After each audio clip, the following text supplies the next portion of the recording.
രീതിയിൽ എന്നാൽ പോലും ഇൻ അറ്റ്മോസ്റ്റ് റെസ്പെക്ട്, ഏറ്റവും വലിയ ബഹുമാനത്തിലാണ് അക്രമങ്ങൾ ചെയ്യുക. അവിടെ തിക്കിത്തിരക്കാൻ പാടില്ല. നമ്മൾ പറഞ്ഞുവല്ലോ, അന്യൊരു പെണ്ണിനെ തിക്കിത്തിരക്കുന്നത് ഒരു ചെളിപുഴന്റെ പന്നിയെ തിരക്കുന്നത് പോലെയാണെന്ന് റസൂലുള്ളാഹി സ്വല്ലല്ലാഹു അലൈഹി വസല്ലം. നമ്മൾ ഇന്നലെ അത് ചർച്ച ചെയ്തില്ലേ?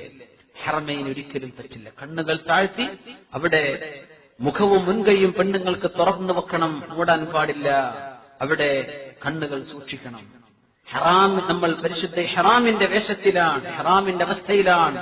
കണ്ണുകൾ ഭൂമിയിലേക്ക് താഴ്ത്തി ആകാശത്തേക്ക് ഉയർത്തിയോ ചുറ്റുഭാഗത്തേക്ക് നോക്കാതെ, കണ്ണുകളെ ഹറാമിലേക്ക് പോകാൻ അനുവദിക്കാതെ ആ പരിശുദ്ധമായ സ്ഥാനത്ത് വളരെ ഭവ്യതയോടുകൂടെ നമ്മുടെ തവാഫും സഅയൊക്കെ ചെയ്യണം. അല്ലാഹു തൗഫീഖ് ചെയ്യുമാറാകട്ടെ. കാരണം ഒരു സ്ഥാനത്ത് വരും, ഒരു സ്ഥലത്തിന് മഹത്വം കൂടുമ്പോൾ കൂലി വർദ്ധിക്കുന്നത് പോലെ അവിടെയുള്ള ശിക്ഷയും വർദ്ധിക്കുമെന്ന് റസൂലുള്ളാഹി സ്വല്ലല്ലാഹു അലൈഹി വസല്ലം പഠിപ്പിച്ചു.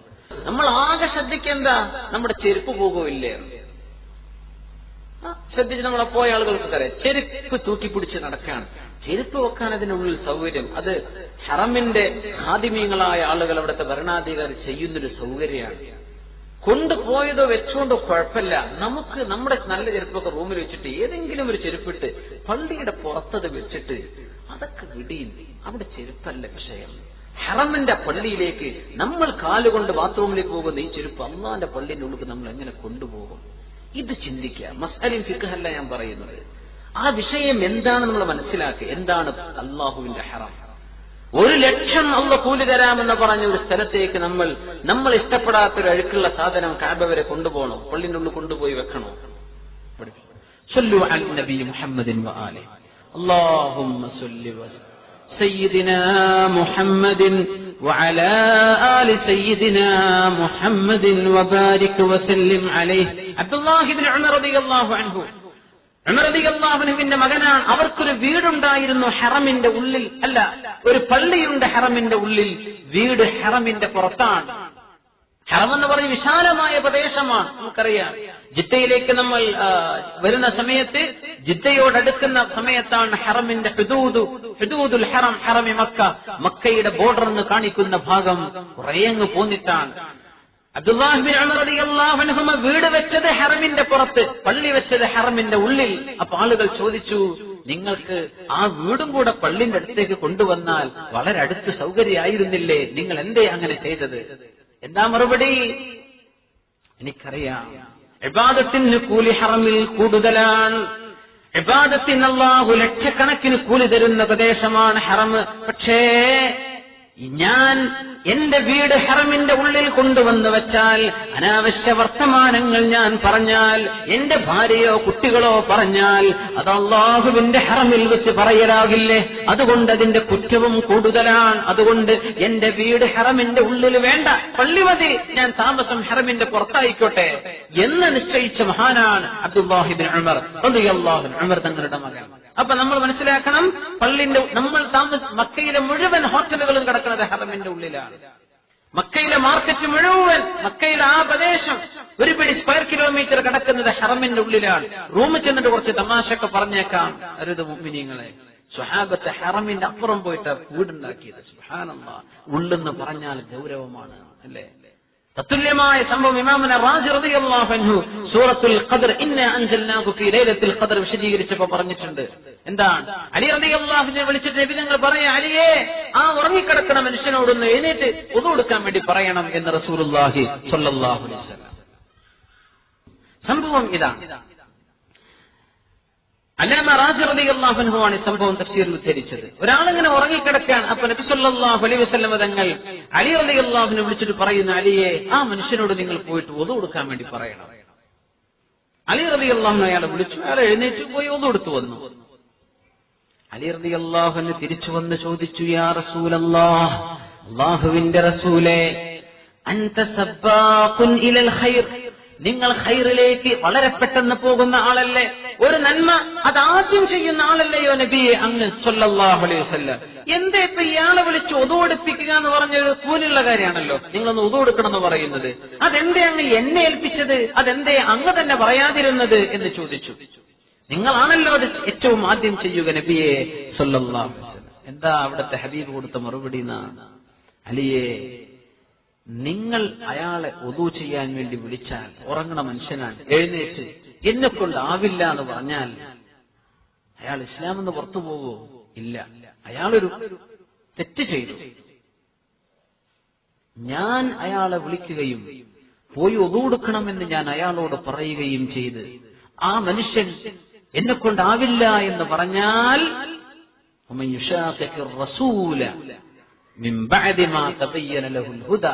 അള്ളാന്റെ റസൂലിനെതിരെ ചെയ്താൽ ഇസ്ലാം എന്ന് പുറത്തു പോകും.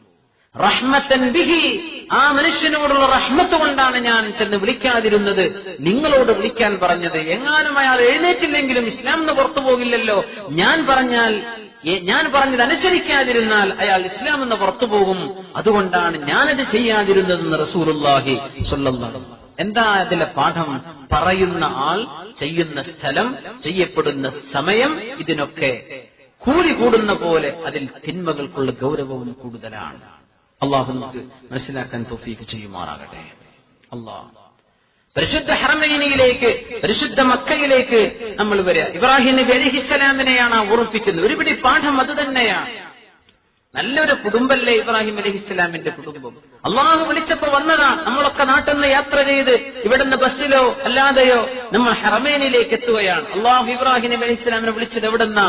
ഫലസ്തീനിൽ നിന്നാ വരാൻ പറഞ്ഞത്. ഇബ്രാഹിം അലൈഹിസ്സലാം ഒരുപാട് നടന്നുപോയ മഹാനാണ്. ഒരുപാട് കാലം, 200ാമത്തെ വയസ്സിലാണ് ഇബ്രാഹിം നബി അലൈഹിസ്സലാം വഫാത്താകുന്നത്. 200 വയസ്സുള്ളപ്പോ അവരെ വഫാത്തായി കിടക്കുന്നത് ഇന്നത്തെ ഇസ്രയേലിന്റെ ഭാഗമായ ഹെബ്രോൺ എന്ന് ഇംഗ്ലീഷിൽ അറിയപ്പെടുന്ന ഖലീൽ എന്ന അറബിയിൽ പറയുന്ന പ്രദേശത്താണ് ഇബ്രാഹിം നബി അലൈഹിസ്സലാം അന്ത്യവിശ്രമം കൊള്ളുന്നത്. ഇബ്രാഹിം അലൈഹിസ്സലാമിന്റെ ഖബർ എവിടെയാണ്? അവരുടെ ആദ്യ ഭാര്യയായിരുന്ന സാറ ബീവി റളിയല്ലാഹു അൻഹ, മഹാനായ അവരുടെ മകൻ, പുത്രൻ നബിയായിരുന്ന ഇസ്ഹാഖ് നബി അലൈഹിസ്സലാം, ഇവരൊക്കെ കിടക്കുന്നത് മസ്ജിദുൽ അഖ്സയിലാണ്, യെറൂസലേമിലാണ്. യാ അല്ലാഹ്, അല്ലാഹു വരാൻ പറഞ്ഞു. ഇബ്രാഹിം നബി അലൈഹിസ്സലാം ജനിക്കുന്നത് എവിടെയാ? ഇറാഖിൽ. ഇറാഖിൽ നിന്ന് പിന്നെ വരികയാണ് ഈജിപ്തിലേക്ക്, ഈജിപ്തിൽ നിന്ന് വരുന്ന ഫലസ്തീനിലേക്ക്, ഫലസ്തീനിൽ നിന്ന് മക്കയിലേക്ക് വരികയാണ്. അല്ലാഹു തആല വരാൻ വേണ്ടി പറയുന്നു, കൊണ്ടുവരണം അല്ലേ ഭാര്യയെയും മകനെയും. യാ അല്ലാഹ്, ഈ യാത്രയാണ് നമ്മൾ പോകുന്നത് മുഅ്മിനെ. ഇതൊക്കെ ഇങ്ങനെ നമ്മൾ ബസ്സിലൊക്കെ പോകുമ്പോ, പ്രത്യേകിച്ചും ആ മരുഭൂമിയിലൂടെ ഇങ്ങനെ പോകുമ്പോ ഇങ്ങനെ ഓർമ്മ വരണം. ഈ നാട്ടിലൂടെയൊക്കെ എന്റെ ഹബീബിന്റെ ഉപ്പാപ്പ മഹാനായ അബുൽ അംബിയ ഇബ്രാഹിം നബി അലൈഹിസ്സലാം നടന്നുപോയൊരു ദൂരം, ആ ഒരു ഹാർഡ്ഷിപ്പ്, എന്തെല്ലാം പ്രയാസങ്ങൾ ഉണ്ടായിരിക്കണം. 2000-ലേറെ 3000-ഓളം കിലോമീറ്റർ ദൂരം വരും ഫലസ്തീനിൽ നിന്ന് മക്കയിലേക്ക് എത്താൻ. യാ അല്ലാഹ്, 2000-ലേറെ കിലോമീറ്റർ ദൂരമുണ്ട്. ആ ദൂരം അള്ളാഹു വരാൻ വേണ്ടി പറഞ്ഞു. ആരെ കൊണ്ട്? കൊച്ചു പൈതലിനെ കൊണ്ട്. വെള്ളം കിട്ടുമോ മരുഭൂമിയിൽ? തവക്കൽതു അലാ, അല്ലാഹ് പറഞ്ഞു, ഞാൻ ഏറ്റെടുത്തു. യാ അല്ലാഹ്, അതല്ലേ ഇബ്രാഹിം നബി അലൈഹിസ്സലാം. ആ വന്ന പ്രദേശത്തേക്കാണ് നമ്മൾ കാലുകുത്താൻ പോകുന്നത്. അവിടെ വന്ന് ആ ഒരു യാത്ര കഴിഞ്ഞ് വന്ന് കൊച്ചു മക്കൾ അവിടെ ആക്കി പോകുമ്പോ ഹാജർ റളിയല്ലാഹു അൻഹ ചോദിച്ചുവല്ലോ, അല്ലേ, അല്ലെങ്കിൽ പോവാണോ? അതെ, പോവുകയാണ്. ഞങ്ങളുടെ ഒറ്റയ്ക്കാക്കി പോവാണോ? അതെ. ഇത് അല്ലാഹുവിന്റെ കൽപ്പനയാണോ? അതെ. ഇങ്ങനെ തലയാട്ടി കൊടുത്തു. അതേ എന്ന് പറഞ്ഞില്ല. ഇദൻ ലാ യുഖയ്യിബുന, അല്ലാഹു ഞങ്ങളെ വെറുതെയാക്കൂല എന്ന് ഹാജർ റളിയല്ലാഹു അൻഹ. നമ്മുടെ ഭാര്യമാർക്കത് കഴിയോ? നമ്മൾക്കത് കഴിയോ? ഏതെങ്കിലും ഒരു നാട്ടിലിങ്ങനെ ഇട്ടേച്ച് പോരണം അല്ല പറഞ്ഞാൽ അത് ചെയ്യാൻ പറ്റുമോ നമുക്ക്? അള്ളാഹു ഓർമ്മിപ്പിക്കല്ലേ, പഠിപ്പിക്കുകയല്ലേ മക്കയിലൂടെ. അങ്ങനെ അവരെ കൊണ്ടുചെന്നാക്കിയിട്ട് തിരിച്ചുപോയി ഇബ്രാഹിം നബി അലൈഹിസ്സലാം ജെറൂസലേമിലേക്ക്, ഈലിയായിലേക്ക് തിരിച്ചുപോയി.